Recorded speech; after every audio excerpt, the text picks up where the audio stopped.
ಸಂಸದರು ಯಾವುದೇ ಧ್ವನಿ ಎತ್ತಿರಲಿಲ್ಲ ಅಂತಿತ್ತು ಸರ್. ಕಳೆದ ಬಾರಿ ಬಿಜೆಪಿ ಸಂಸದರು ಪ್ರಧಾನಿ ಹತ್ರ ಏನು ಕೇಳಿಲ್ಲ. ಈ ಬಾರಿ ಸಂಸದರ ಆಯ್ಕೆ ಆಗಿರೋ ಮೇಲೆ ವಿಶ್ವಾಸ ಇದೆಯಾ ಸರ್? ನಮ್ಮ ರಾಜ್ಯದ ಸಮಸ್ಯೆಗಳನ್ನ ಮೋದಿ ಅವ್ರ ಹತ್ರ ಕೇಳ್ತಾರೆ ಅಂತ. ನೋಡೋಣ, ಅವ್ರಿಗೆಲ್ಲ ಕರೆದು ಮಾತಾಡಿದ್ದೀನಿ, ಎಲ್ಲ ಮೀಟಿಂಗ್ ಮಾಡಿದ್ದೀನಿ. ಅವ್ರಿಗೆಲ್ಲ ಸಮಸ್ಯೆಗಳು, ಕರ್ನಾಟಕದಲ್ಲಿ ಇರ್ತಕ್ಕಂಥ ಸಮಸ್ಯೆಗಳೆಲ್ಲ ಹೇಳಿದ್ದೀವಿ. ಅವರು ಅವ್ರ ಮೇಲೆ ಎಲ್ಲರ ಮೇಲೂ ವಿಶ್ವಾಸ ಇದೆ. ನೋಡೋಣ. ಜಿಲ್ಲಾ ಪಂಚಾಯತ್, ತಾಲೂಕ್ ಪಂಚಾಯತ್ ಮತ್ತು ಬಿಬಿಎಂಪಿ ಈಗ ತಾಲೂಕು ಪಂಚಾಯತಿ, ಜಿಲ್ಲಾ ಪಂಚಾಯತಿ ಚುನಾವಣೆ ಬಗ್ಗೆ ರಿಸರ್ವೇಷನ್ ಆಗಬೇಕು. ರಿಸರ್ವೇಷನ್ ಮಾಡಿ ಕೋರ್ಟ್ನಲ್ಲಿದೆ, ಹೈಕೋರ್ಟ್ ಮುಂದೆ ಇದೆ. BBMPದು ಸುಪ್ರೀಂ ಕೋರ್ಟ್ ಮುಂದೆ, ಹೈಕೋರ್ಟ್ ಕರ್ನಾಟಕ ಹೈಕೋರ್ಟ್ ಮುಂದೆ. ಕೋರ್ಟ್ನವ್ರು ಏನು ಡೈರೆಕ್ಷನ್ ಕೊಡ್ತಾರೆ ಅದರ ಪ್ರಕಾರ ಮಾಡ್ತೀವಿ.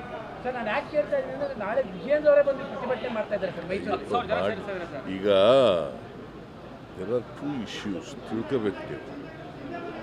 ಒಂದು, ಮೂಡಾದಲ್ಲಿ 2000 ಅಕ್ಟೋಬರ್ ತಿಂಗಳಲ್ಲೇ ಈ 50-50 ಸೈಟ್ ಕೊಡಬೇಡಿ ಅಂತ ಹೇಳಿದ್ದಾರೆ. ಅದಾದಮೇಲೆ ಕೊಟ್ಟಿದ್ದಾರೆ ಕೆಲವು. ಅದರ ಬಗ್ಗೆ ತನಿಖೆ ನಡೀತಾ ಇದೆ. ಇನ್ನೊಂದು, ನಮ್ಮದನ್ನು ಇಶ್ಯೂ ಮಾಡಬೇಕು, ನನ್ನ ಹೆಂಡ್ತಿದನ್ನು ಇಶ್ಯೂ ಮಾಡಬೇಕು ಅಂತ ಹೊರಟಿದ್ದಾರೆ. It is not at all an issue. ಎಲ್ಲ ಲೀಗಲ್ ಆಗಿದೆ. ಈಗಾಗಲೇ ಮಾದೇವಪ್ಪ ಹೇಳಿದ್ದಾರೆ, ಬೇರೆಯವರೆಲ್ಲ ಹೇಳಿದ್ದಾರೆ. There is no issue at all. ಈಗ ನಾವು ವಿಜಯನಗರದಲ್ಲಿ ಕೊಡಿ ಅಂತ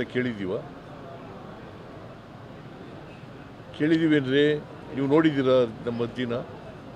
ನನ್ನ ಹೆಂಡತಿ ಅರ್ಜಿ ನೋಡಿದ್ದೀರಾ? ನೋಡಿಲ್ಲ, ಸುಮ್ಮನೆ ನೀವು ಹೇಳ್ತೀರಿ. ವಿಜಯನಗರದಲ್ಲಿ ಕೊಡಿ ಅಂತ ಕೇಳಿಲ್ಲ. ಲ್ಯಾಂಡ್ ಲೂಸರ್ ಒಂದು ಕೇಸು, ಒಂದು ಅದು ಬೇರೆ. ಇದು ನಮ್ಮ ಜಮೀನನ್ನು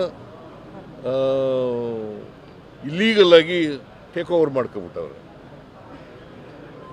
ಈಗ ನಿನ್ನ ಜಮೀನನ್ನ ಟೇಕ್ ಓವರ್ ಮಾಡ್ಕೊಂಡಿದ್ರೆ ಏನು ಮಾಡ್ತೀಯ ನೀನು? ಅಲ್ವಾ, ಕ್ಲೈಮ್ ಮಾಡ್ತೀಯಲ್ವಾ?